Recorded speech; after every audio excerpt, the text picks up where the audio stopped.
Ela tem sido descrita como a pior forma de sofrimento. Certa pessoa já a descreveu como a maior provação da sua vida. Ainda outra disse que combatê-la equivale a travar uma desabalada luta sem trégua cada minuto de cada dia. A Organização Mundial de Saúde já classificou como o primeiro problema de saúde do mundo. Ela pode ser uma assassina, uma inimiga implacável que pode aleijar de forma temporária ou permanente. Conseguir reconhecê-la poderia significar a diferença entre a vida e a morte. Trata-se da depressão mental, um humor inflexível e destrutivo que também produz sintomas físicos ou somatiza doenças. Só para você ter uma ideia do efeito devastador desse mal sobre a humanidade, vale ressaltar que, segundo a Organização Mundial de Saúde, ela se tornou em 98 o mal mais comum entre as mulheres, superando o câncer de mama e as doenças cardíacas.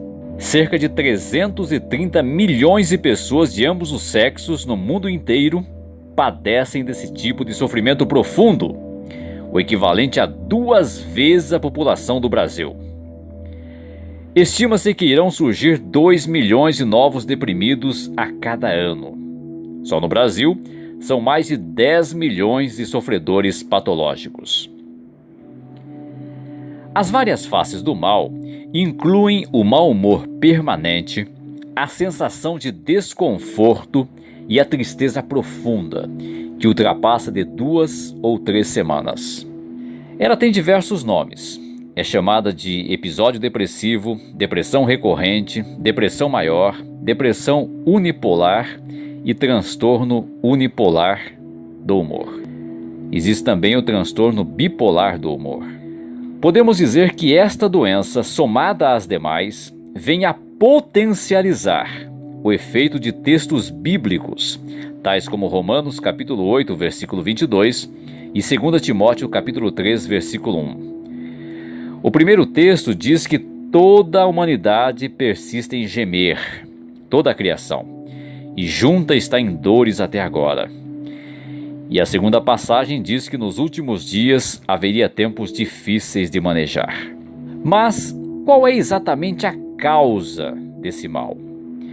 Será que é tudo psicológico? É da cabeça da pessoa? É de ideias que ela cria na mente?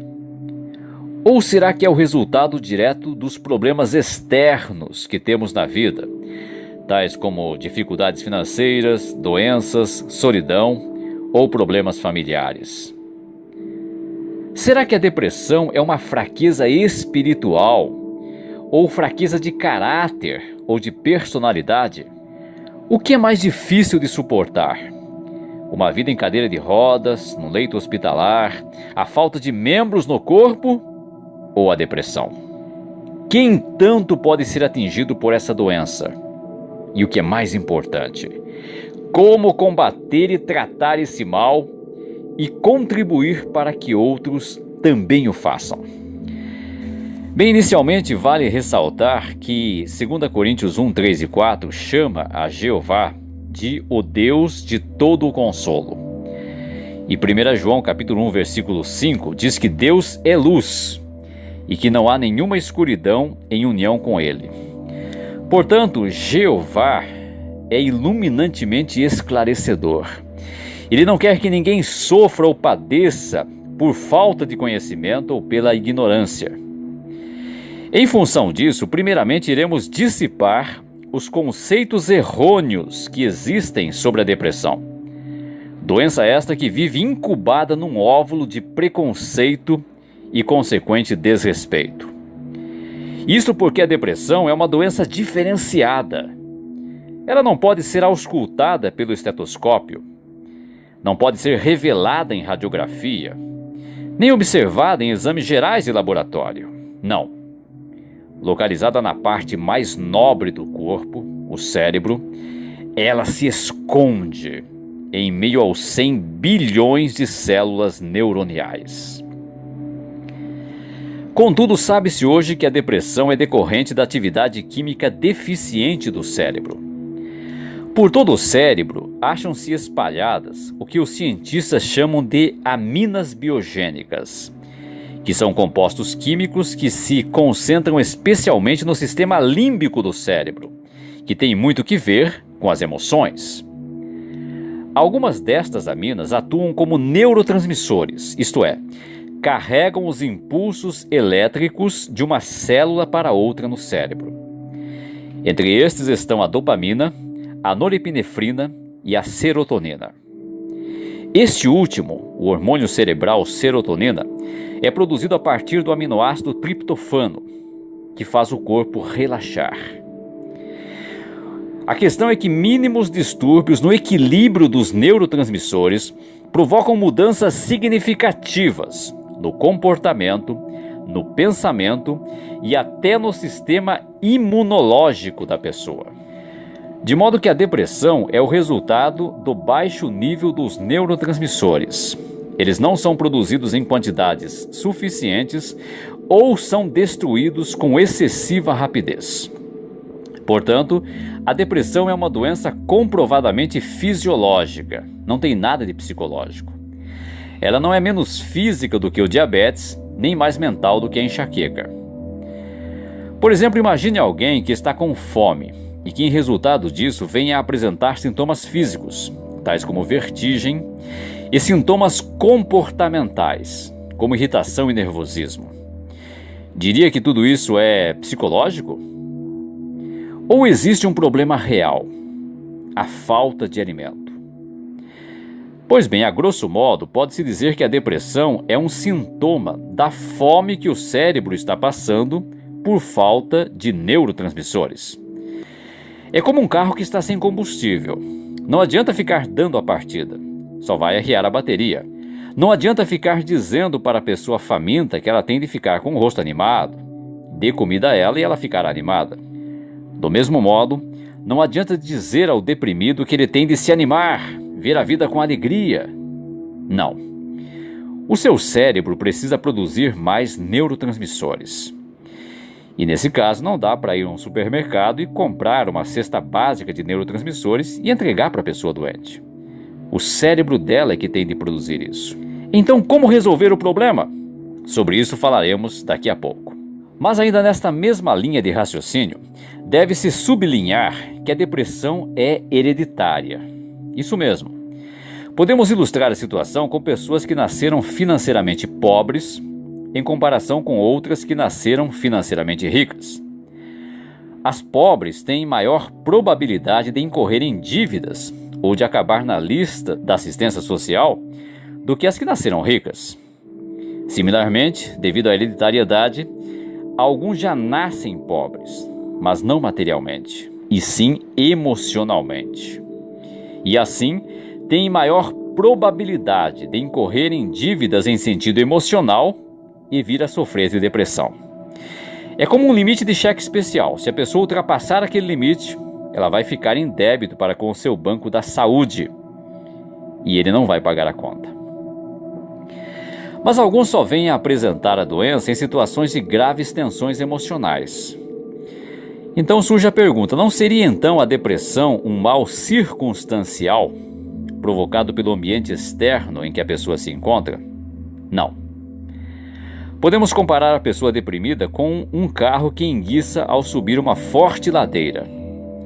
Em certo sentido, isso se deu pelo fato de subir a ladeira. Por outro lado, se o motor estivesse em bom estado, o problema não teria acontecido. Portanto, o estresse do meio ambiente pode desencadear o colapso, mas para isso acontecer, tem de haver uma deficiência biológica, uma fraqueza no motor. De modo que a tendência à depressão é genética. O desgaste cotidiano apenas cumpre o papel de mero detonador. Mas uma vez que a depressão é uma doença fisiológica, ela não é uma doença espiritual. Então vamos comprovar isso através de uma passagem bíblica.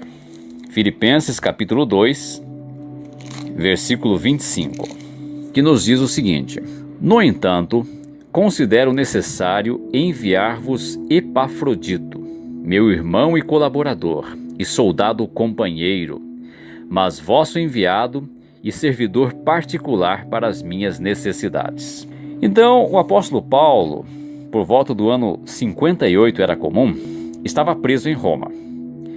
Os cristãos em Filipos, na Grécia, embora materialmente muito pobres, queriam muito ajudá-lo, de modo que enviaram Epafrodito, um outro cristão, até ele. A viagem até Roma era muito extensa, cansativa e perigosa. É provável que Epafrodito tenha seguido a Via Ignácia, uma estrada romana que atravessava a Macedônia. Daí ele atravessou o mar Adriático até o calcanhar da Península Italiana e depois subiu pela Via Ápia até Roma. Foi uma viagem de mais de 1.200 quilômetros, numa só direção, que provavelmente levou mais de um mês, cobrindo de 30 a 35 quilômetros por dia, exposto às intempéries como o frio, o calor abrasador, chuvas, tempestades, ventos cortantes e a perigos e salteadores. Ao longo das estradas romanas havia algumas mutaciones, ou pontos de parada, onde era possível encontrar mantimentos. Essas tabernas tinham uma reputação horrível, sendo frequentadas por prostitutas, assassinos, ladrões, escravos foragidos, carrascos e fabricantes de caixões. Havia um só copo para todos. E ninguém tinha uma cama só para si, nem uma mesa separada dos demais. A água era péssima e os quartos eram superlotados, sujos, úmidos e infestados por pulgas. Epafrodito passou por tudo isso. E veja o que Paulo diz a respeito dele agora no versículo 30. Porque ele chegou quase a morrer por causa da obra do Senhor, expondo a sua alma ao perigo, a fim de compensar plenamente o não estardes aqui para me prestar serviço particular. Note que Paulo usa o verbo expor. E nesse caso ele usou uma palavra de linguagem de jogatina, a palavra paravolevissamenos, que literalmente significa apostar. Portanto, Epafrodito apostou a sua vida a favor do serviço de Cristo. Diria você que ele era um homem espiritualmente fraco? Contudo, ele ficou deprimido. Vejam agora o versículo 26, do mesmo capítulo 2. Visto que ele tem saudade de ver todos vós, e está deprimido por terdes ouvido que ele adoeceu. Paulo usou uma palavra grega muito forte, ademonel, para estar deprimido, o que indica uma condição confusa, desassossegada, muito perturbada. Para você ter uma ideia da força desta palavra, o único outro uso dela na Bíblia, nas escrituras gregas cristãs, o chamado Novo Testamento, é para descrever a agonia intensa de Jesus no jardim de Getsêmani, em Mateus capítulo 26, versículo 37. Portanto, a depressão não é uma fraqueza espiritual. Mas e quando a pessoa não consegue frequentar as reuniões cristãs, nem participar no ministério de evangelização, não indica isso uma fraqueza espiritual? Não necessariamente. A revista A Sentinela, de 15 de novembro de 1988, na página 24, mostrou que é possível que a doença limite a pessoa a tal ponto. A situação pode ser comparável a uma pessoa que está imobilizada num leito hospitalar, ligada a diversos aparelhos. Diria que tal pessoa é fraca espiritualmente por não poder assistir às reuniões cristãs e nem participar no ministério cristão? A pessoa que tem depressão intensa está numa situação similar. Às vezes nem consegue sair do quarto. Então, visto que é muito difícil demarcar onde termina a doença física e onde começa a doença espiritual, não devemos precipitar-nos em fazer julgamentos. Nosso trabalho não é julgar, e sim ajudar. Então surge a pergunta: como podemos ajudar uma pessoa deprimida? Novamente, a revista A Sentinela, de 15 de outubro de 1988, página 27, mostrou que em casos intensos é necessário ajudar a pessoa a procurar assistência médica. O mesmo é enfatizado na Sentinela de 15 de março de 1990, página 30. Por conseguinte, é necessário tratamento especializado.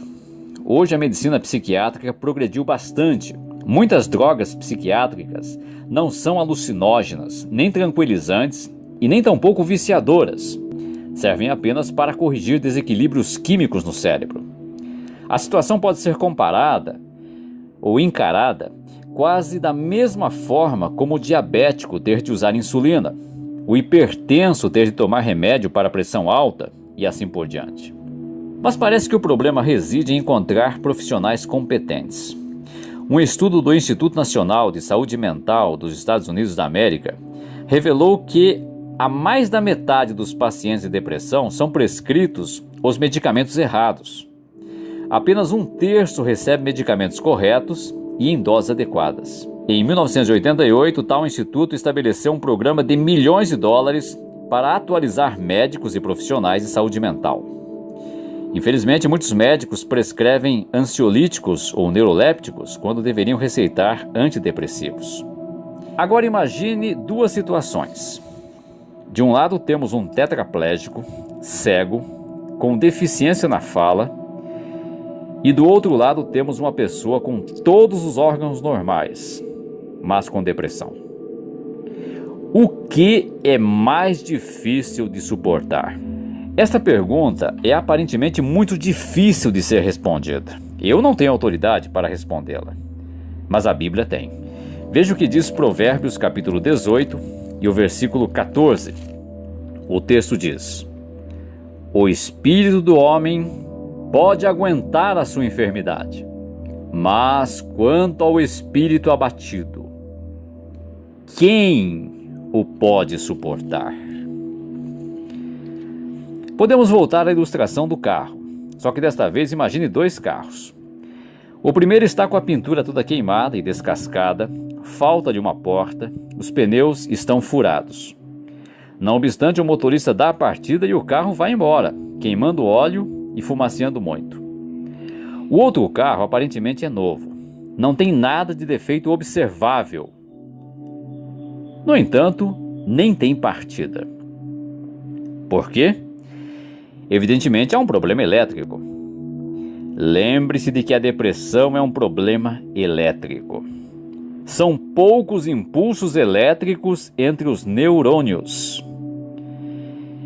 Então a pessoa pode aparentar não ter nada, mas é como aquele carro que não sai do lugar. E aí é que nós vemos a falha em alguém chegar e dizer a ela: você que tem todos os membros do corpo, é sadio, está aí desanimado. Devia sentir vergonha. Tem pessoas que têm falta de membros e estão sorrindo.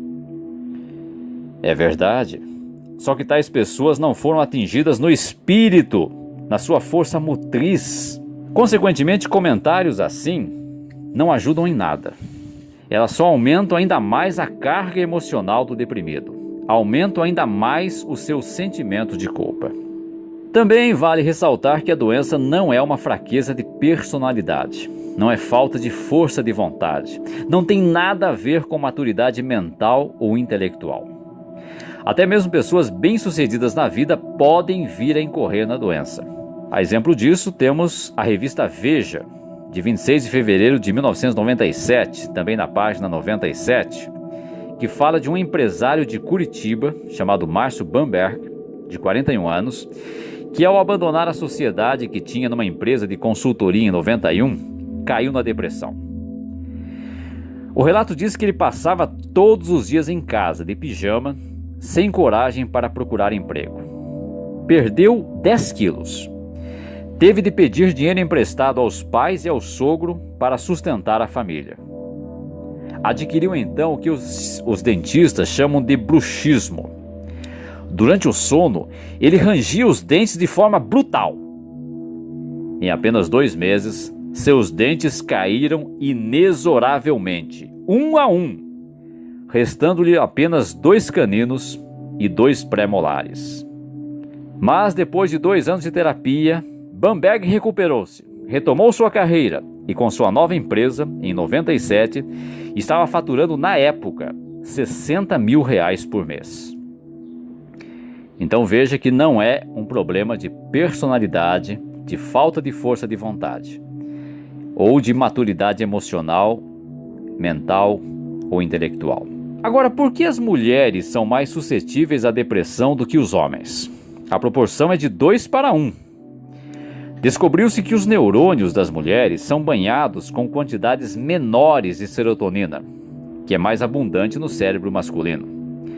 Também a instabilidade hormonal durante a vida, mais acentuada nas mulheres do que nos homens, tem seu papel. Uma outra explicação científica é a de que as mulheres seriam mais abertas para aceitar e revelar que sofrem de depressão. Por ser confundida com um traço de fraqueza de caráter pela sociedade humana, a depressão tende a ser negada pelos homens. Assim, olhando desse ponto de vista, as mulheres estariam sendo mais corajosas do que os homens. E já existe outra doença, uma síndrome conhecida como distimia, também provocada por desequilíbrio químico no cérebro. Essa doença só foi reconhecida pela Organização Mundial de Saúde no começo dos anos 90 e afeta mais de 5 milhões de brasileiros. Você conhece aquela pessoa que já acorda de mal com a vida? Conhece? Que não tem vontade de se levantar da cama, que está sempre mal-humorada. É o coloquialmente chamado pavio curto, é pessimista e mesmo nas mais divertidas situações ou festas não consegue ter prazer? Seria um chato? Não. Um distímico. Hoje a chatice tem outro nome, chama-se distimia, a síndrome do mau humor crônico. Eu vou fazer aqui uma série de perguntas que são uma adaptação de um teste da Universidade de Cornell, nos Estados Unidos, para ajudar a identificar a distimia. E à medida em que você ouvir as perguntas, procure analisar se você possui esses sintomas mencionados aqui. Primeira pergunta: você fica chateado ou deprimido a maior parte do tempo? 2. Isso vem acontecendo nos últimos 2 anos? 3. Quando você fica deprimido, perde o apetite ou come demais? 4. Você tem problemas para dormir ou dorme muito? 5. Você sempre fica muito cansado?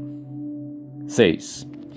Você tem pouca energia para fazer atividades? 7. Você é introspectivo, uma pessoa fechada? 8. Você se acha sem valor ou como se estivesse sempre falhando? 9. Você tem problemas de concentração? E 10. Você tem problemas para tomar decisões? Se você respondeu sim a 3 ou mais destas perguntas, não descarte a possibilidade de estar com distimia. A diferença entre a depressão e a distimia é que a depressão é incapacitante e a distimia é autolimitante. Quer dizer, no caso da distimia, a pessoa desenvolve as atividades normais da vida, mas sem sentir prazer. O tratamento com medicação adequada ajuda a equilibrar os neurotransmissores do cérebro. Porém, além da ajuda médica, o que podemos pessoalmente fazer? É interessante que certa pesquisa demonstrou que o modo em que pensamos pode influir na química de nosso cérebro. Isso mesmo, conforme o tipo de pensamento, nós formamos um neurotransmissor diferente. Vamos fazer aqui um teste? Pense num jardim bastante florido, um local atapetado de grama verde. Ou talvez numa praia com gaivotas voando, um lindo pôr do sol, uma brisa suave e refrescante. Se você visualizou isso, então você produziu um neurotransmissor chamado GABA, o ácido gama-aminobutírico, que acalma as células. Isso nada mais é do que uma explicação científica de um texto bíblico que já foi escrito há muito tempo. há muitos séculos. Filipenses capítulo 4 e o versículo 8, que nos diz: Por fim, amados, todas as coisas que são verdadeiras, todas as que são de séria preocupação, todas as que são justas, todas as que são castas, todas as que são amáveis, todas as coisas de que se fala bem, toda virtude que há e toda coisa louvável que há, continuai a considerar tais coisas. Então veja, se focarmos a mente em coisas positivas, evidentemente iremos produzir neurotransmissores que darão alegria, prazer, calma. Observe também que o texto fala de observar coisas que são castas, coisas que são moralmente corretas. Portanto, evite espetáculos que firam a consciência. De modo que temos de ajustar o nosso padrão de pensamentos. Uma das coisas que precisamos riscar da nossa vida é uma palavra chamada perfeccionismo. Querer tudo perfeito. Eclesiastes 7,16, na parte A, fala para não ser justo demais, ou seja, exigente demais. Querer ter sucesso em tudo, ser capaz de suportar qualquer dificuldade com disposição calma, nunca ofender-se, estar sempre no auge da eficiência.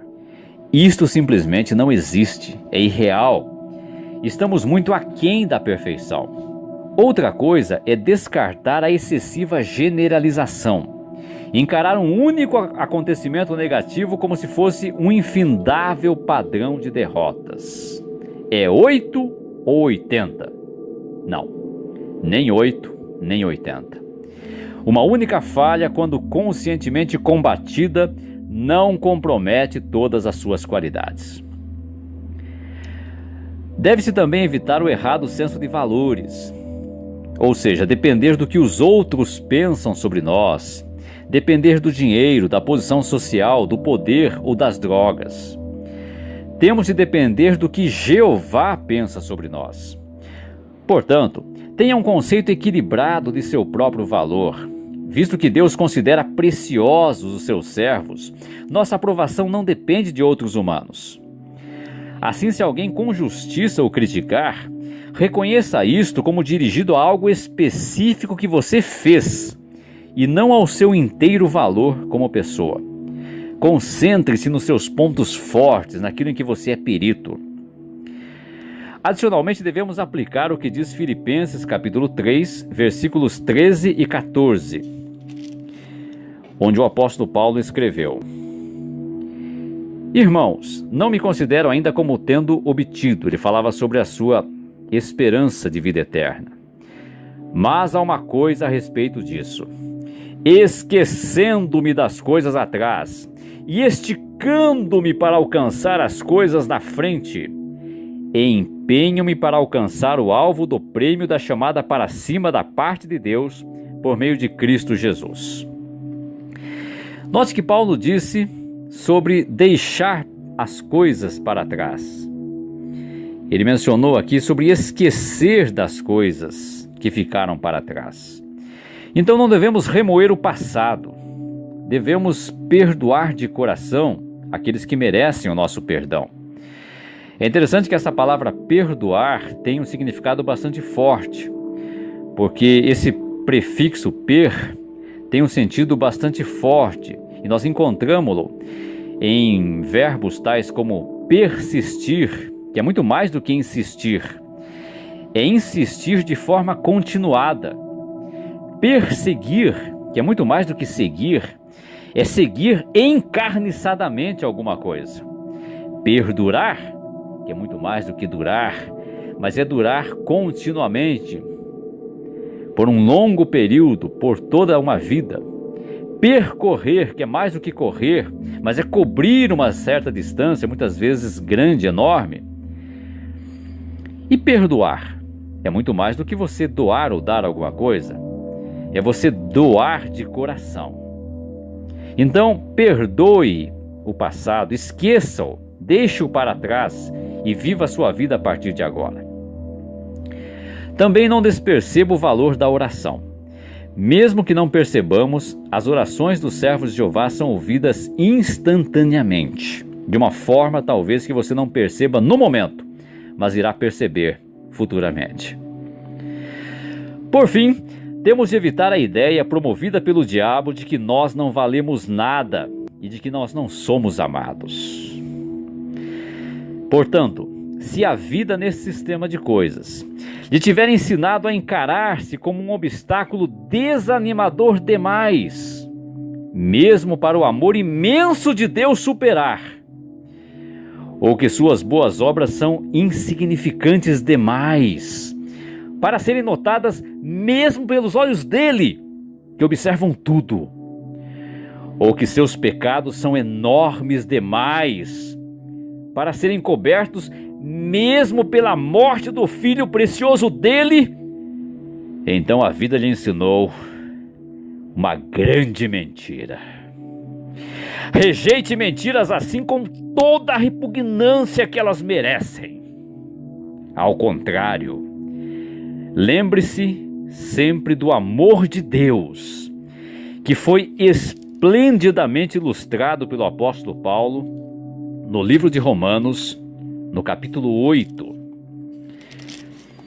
Inicialmente, vamos ler os versículos 31 e 32, onde ele diz: Que diremos então quanto a estas coisas? Se Deus é por nós, quem será contra nós? Aquele que nem mesmo poupou o seu próprio filho, mas o entregou por todos nós, por que não nos dará também com ele bondosamente todas as outras coisas? Reflita comigo. Se Jeová não poupou o mais caro tesouro do seu coração, o que é para ele nos dar o paraíso na terra? O que é o paraíso em comparação com o Filho de Deus? Lemos no versículo 35. Quem nos separará do amor do Cristo? Acaso tribulação, ou aflição, ou perseguição, ou fome, ou nudez, ou perigo, ou espada? Versículos 38 e 39. Pois estou convencido de que nem a morte, nem a vida, nem anjos, nem governos, nem coisas presentes, nem coisas por vir, nem poderes, nem altura, nem profundidade, nem qualquer outra criação será capaz de nos separar do amor de Deus, que está em Cristo Jesus, nosso Senhor. Aqui diz que nem a morte pode separar-nos do amor de Deus. Obviamente está falando do amor que Deus tem por nós, e não do amor que nós temos por Deus. Porque o nosso amor por Deus acaba sim na morte. Lá em Eclesiastes 9, 5, 6 e versículo 10, diz que na morte não há amor, não há inveja, não há ciúme, porque a pessoa está inconsciente. Mas o amor de Deus por ela não acaba na morte, porque Jeová prometeu ressuscitá-la e fará isso no tempo devido. Que Deus maravilhoso nós temos! Portanto, tenha certeza de que Deus tem interesse pessoal em você, que Ele compreende suas limitações e que lhe dará força para enfrentar cada dia. Fixe seus olhos na preciosa esperança à frente. Encare o distúrbio como um refinador de sua fé. E, principalmente, siga o conselho do texto temático do cântico que nós cantamos hoje, o texto do Salmo 55, 22, que declara: lança o teu fardo sobre o próprio Jeová, e Ele mesmo te susterá. Nunca permitirá que o justo seja abalado.